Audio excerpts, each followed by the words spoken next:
All right, everybody. It is CDT. We'll do 2 days today. It's going to be day uh, math 51 and 52. So it'll be Friday and Saturday. Friday was a Nero day.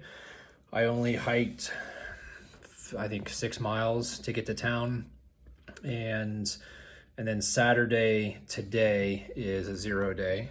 It's the 18th of June, and I accidentally timed it well. There was a 60% chance of rain yesterday, and it did rain in some places here in town and on trail. And the town I'm in is in Creede, Colorado.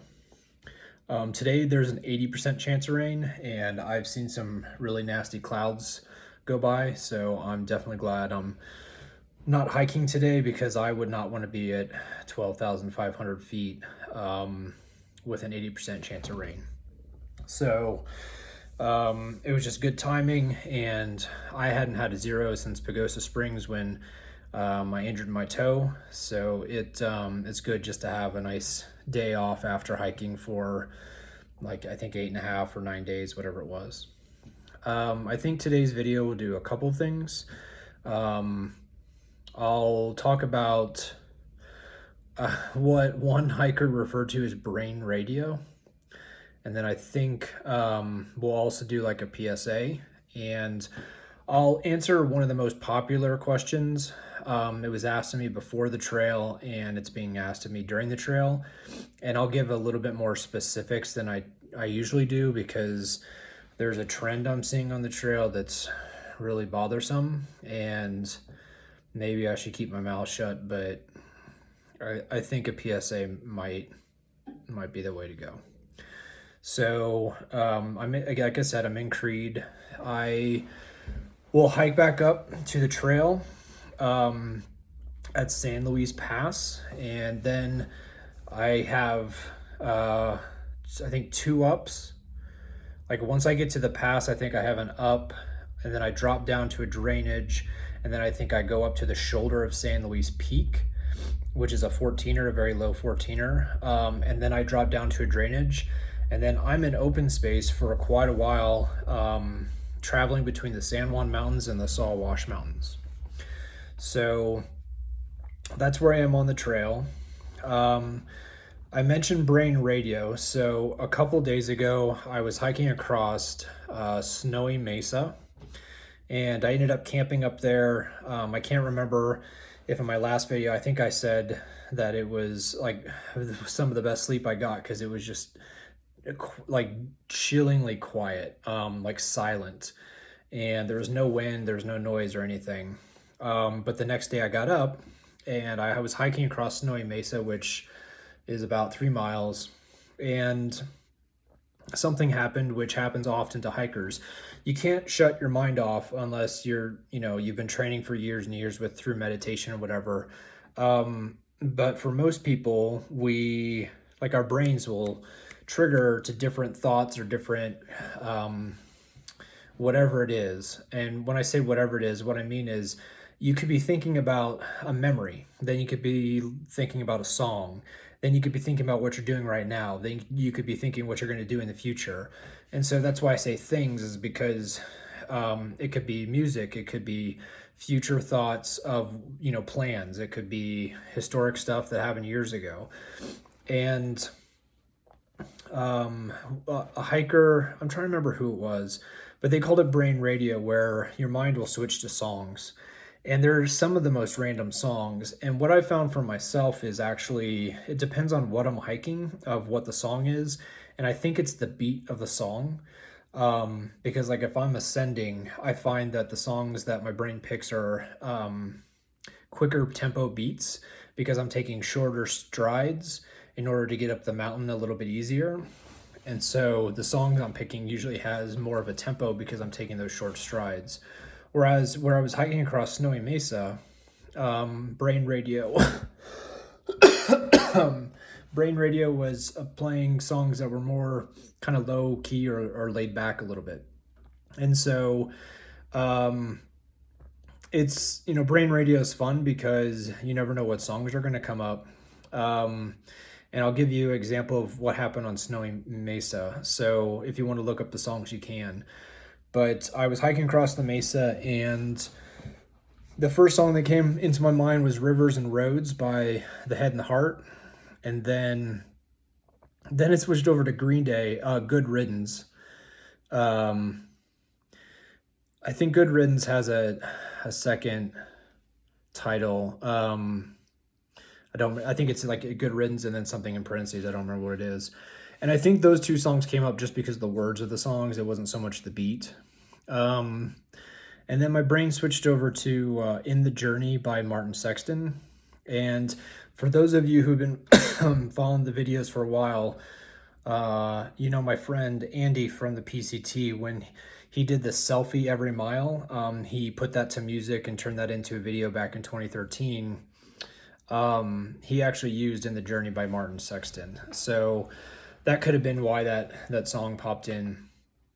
And then there were two Gregory Alan Isakov songs. One was Time Will Tell, and then the other one was, I think, All Shades of Blue, if I remember the title correctly. And then at the very end of Snowy Mesa, you actually hike around a very narrow ridge. It's actually not a ridge. The trail itself is narrow, but on one side is kind of a cliff wall, and the other side's a drop off, but it's not like a straight drop off. It's kind of graded down. I wouldn't call it gradual, but it's like if you fall, you're going to stop in a few feet after sliding down. You're not going to just fall off a cliff. However, it is very, like the trail itself is very narrow.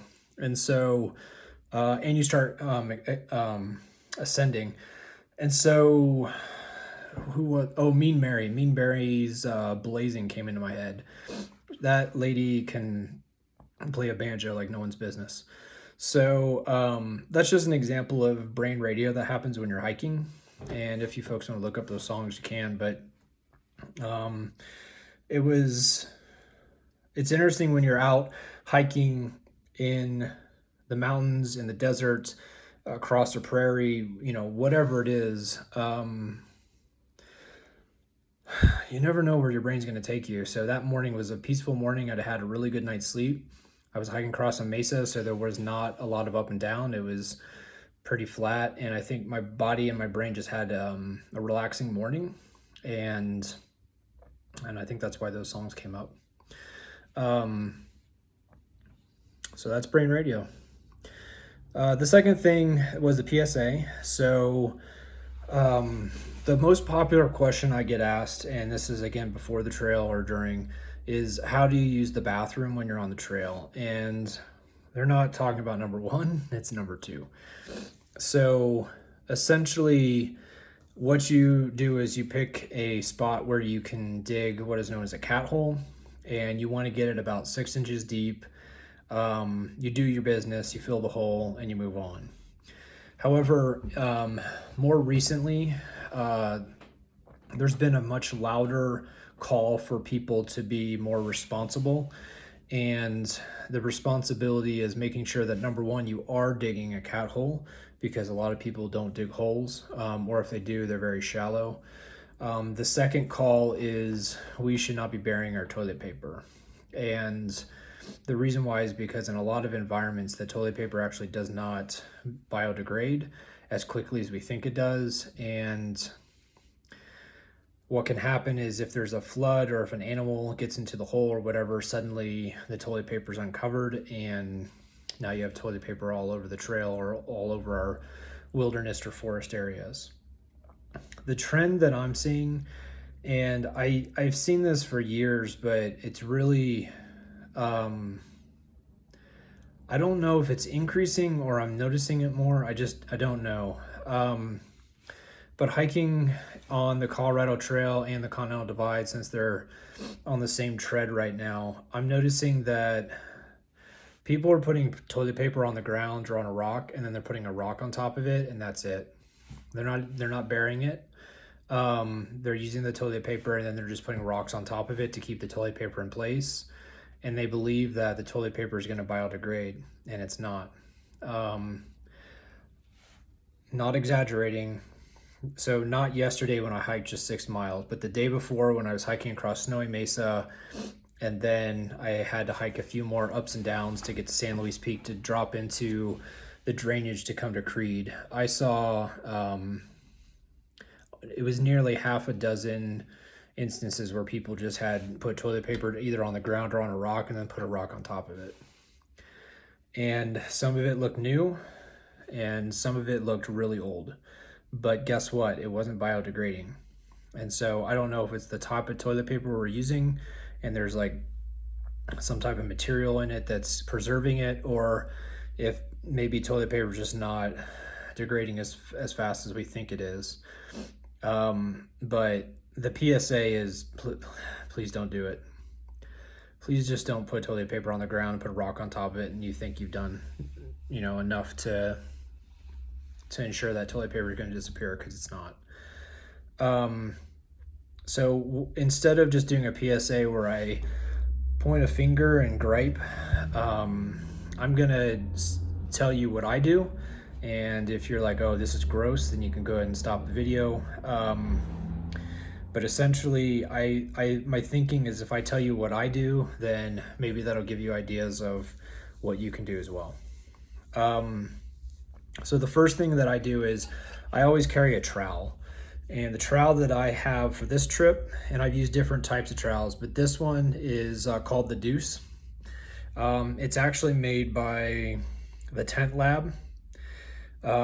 It's designed in Colorado, and you can go to thetentlab.com. I'm not getting paid by these people. They're not a sponsor or anything along those lines. But I was using a trowel that was a plastic trowel. I cannot remember the name of it, and I loved it. It was great. I don't know if they make it anymore, but I wanted something that was made of metal, because some of the ground can be difficult to cut through with plastic. The reason why I used the plastic trowel is because it was made from recycled plastic. So it was like, hey, they're taking plastic, recycling it, turning it into a trowel. This is great. That plastic trowel had a long handle, which made it easier to use. This one's just a little bit more difficult, but I know why they do it. It's because it's lightweight, so you're not carrying as much stuff. But this is a metal trowel. It gets through most anything. That brown stuff on there is dirt. Don't worry, I'm not digging poo with it. This is extremely lightweight, and any person who's through hiking or hiking that says, oh, I'm watching my weight, this is like my titanium spoon. It's ounces. And if you say, hey, I just use rocks, there's some sections that I've been in where a rock's not going to get through the surface. Like if you have a growth of grass, like in the high alpine, and you're trying to get through that grass, or you are in willows or some kind of vegetation where there's roots, like rocks aren't getting through that. This will get through it. So I use a trowel, and then I actually mark the 6 inches, so that way I can put it in the hole and I can see if I'm 6 inches deep, or at least. And then that way I say like, hey, I'm deep enough and I'm set. So this is the trowel I use. They actually have the dimensions on the back. 0.97 ounces. It's not even an ounce is what they're saying. I mean, it's extremely lightweight. So that's what I use to dig my holes. And like I said, doesn't matter if you're watching your weight. It's lightweight, and it'll go through all sorts of types of vegetation and whatnot. After I've done my business, I pack out my toilet paper, and because of the amount of toilet paper I've seen, it doesn't matter where on the trail, whether it was the PCT in the desert, whether it was the Continental Divide Trail, the CDT in the desert, whether it's here in Colorado on the Colorado Trail, either on the CDT or Colorado Trail, where again, people are putting rocks on stuff, or they're burying it. I'm seeing the used toilet paper, and it's really not cool, because it's not biodegrading. And so what I do is I don't use Ziplocs for my used toilet paper to hike it out. I don't use Ziplocs for 2 reasons. The first is, who wants to look at that stuff? No one. That's gross. The second is I want something a little bit tougher than a Ziploc bag, even if it's a double Ziploc bag. to hike out toilet paper, because that is a sanitary issue. Like if I'm out for 5 days and I'm carrying toilet paper for 5 days, I got to make sure that stuff is separate from everything, so that I'm not contaminating myself and getting myself sick. And so what I use, and again, this company, they're not sponsoring this video. I'm not getting money from them, but Backpacker Pantry, these are the meals that I use for some of my dinners. And it's a Colorado company. I like it. I like the taste of their food. I like the number of calories. Like this pad thai has 930 per container, and I'm eating the whole thing, even though it says 2 servings. And so what I do is when I go out, let's say this next section is, I think, 4.5 days. My first night, I will eat this dinner that first night. And this is assuming that, is there a possibility that I could get out on the first day and I'd have to poop before the dinner when I can use this package? Yes. So am I 100% carrying all my toilet paper out? No. There's been 2 instances so far where I've had to bury my toilet paper. So by no means am I perfect. However, what I aim to do is the first night I cook this dinner, and these packagings are resealable. So right at the top here, you can see it's got that same zipper system as the Ziploc. The way that you make these dinners is you put boiling water inside of this. So these packages have to be durable enough to contain boiling water. So that's why I like to use them, because number 1, I can't see through it. Number 2, it closes. Number 3, it's got to be strong enough or durable enough to have boiling water put inside it for 15 minutes to cook the food. So once I eat the dinner, I'll put a little water in here, rinse it out, and pour out the remnants of the dinner. It's like I eat 100% of it, basically, like 99.999, because I'm hungry. So the little bit of sauce or whatever that's left over, that's what I rinse out. But then I use this for my toilet paper to pack it out for the next X number of days till I get to the next town. And I've found that this is a wonderful system. Again, it's resealable. You can use a stick to push the toilet paper so it's at the very end, so you're not having to, put your hand in there or anything. And I haven't had one of these packages rupture yet while they're holding my toilet paper. I haven't had any issues getting sick or contaminating anything. Man, I picked up this cough. I don't know what it is. And so that's the system I use. Is I will use the trowel to bury the toilet paper. Or not the toilet paper, to bury the poop, and then I'll put the used toilet paper in that container, and it seems to work for me. That means I can pack out my toilet paper and I'm not leaving it behind to be discovered by someone else. So that's the system I use. The last thing I wanted to mention is someone may say like, hey, your hands are not clean. You just, took care of business, and yeah, that's great. You have hand sanitizer, but let's say you're going to cook dinner that night, or let's say, you're going to do something with your hands and you need them to be clean. So again, this company is not sponsoring the video. I'm not getting paid by them at all. But there's a company that is called Suds, and so you don't have to carry a full container when you go out backpacking. Like if you're going to go out for 2 days, I actually have 2 containers. One of them fills the other one. And so like if I'm going out for 2 days, I'm going to put just a little bit of soap in here. I'm not going to fill the whole thing, but I'm going out for, 5 days or whatever it is. So that's why mine's filled. But that's a handy trick on how to avoid weight. Like you don't need to carry a full container. You can carry a container that only is partially full. But this Suds is great because, first of all, it's biodegradable. Second of all, it's all purpose. So that means that you can wash your hands, your face, your hair, your clothing, your dishes, anything washable. Like that's what it says on their packaging. And so if you need to wash your dishes, great. If you need to wash your hands, great. If you need to wash your face, whatever it is, Camp Suds is great because it doesn't take a lot. You just need like a drop or two, and you can wash your hands, and it's biodegradable. So it's absolutely fantastic with regard to making sure that if you do need to clean something like your hands after going to the restroom, you can do so. The last thing I wanted to mention is towels. So some people will want to carry a towel, like if they're going to wash their face, if they're going to, wash hands and then want to dry them or whatever. Again, this company doesn't sponsor this video. I'm not getting paid by them, but Sea to Summit actually has a towel. It's called the Airlite towel. And so this package right here, just to give you, I'll give you a size. So let's tip it down. So the Camp Suds bottle next to the towel, you can see that the Camp Suds bottle is taller. And if I put the trowel next to it, you can see that like my line right here for 6 inches. So you can see that the actual towel packs down very, very small. It can fit into the palm of your hand basically. This towel is the large towel, and here are the dimensions. It's 18 by 42 inches. It's a pretty big towel. Like if you remember that 48 inches is 4 feet, like you're looking at 3.5 feet length on this towel.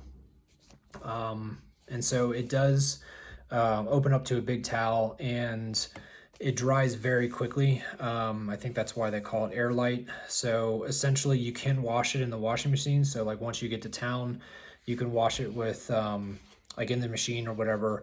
But it when you're on trail and you got to dry something, let's say I wash my face and I dry my face, then I can put this in the tent and it'll dry pretty quickly. So that's the system I use. The trowel, the packaging from the backpacker pantry, because it's durable and it's not see-through. And then if like cleaning hands, I just use the Camp Suds. Immediately after going to the restroom, I will use hand sanitizer. But the first the first opportunity I get, I'll wash my hands with the Camp Suds. That's how I avoid leaving toilet paper in the backcountry. If you're going to leave toilet paper in the backcountry, please don't just put a rock on it. Please don't just put a rock on it. You need to at least bury it 6 inches with your poop. Poop's a funny word. Okay, so that's the PSA. That's where, let's see, brain radio. We've already discussed where I am on the trail. I think that's it. So it's, like I said, it's 0 today, so I'll finish resting today. Like all my errands are finished, and I kind of shook out my pack a little bit and replaced some gear. I may regret this, but I also sent my microspikes home. Excuse me. I sent my microspikes home. I kept my ice axe. There are 2 sections of trail that has snow on it. Everything else appears to be mostly snow-free. I'm not going to get to those 2 sections of trail with snow on it for another like 8 days, I believe. So that's another week of melting. And looking at the comments that people have left, like a week, like if I look at a comment that was left and then a week later a comment was left, the difference in the gear that's being used is encouraging. So for example, Lake Ann Pass, 2 weeks ago, someone said that they use their microspikes and ice axe and were able to get down just fine. A week later, someone said that there were 2 hikers, 2 of them used microspikes, 2 of them didn't, and all 4 made it down safely. It was just a matter of how, their comfort and experience level. So my hope is a week from now, when I get to Lake Ann Pass, and then the other spot I think is Kokomo Pass, which is up near like Camp Hale. So that's going to be, I think that's going to be a week and a half from now.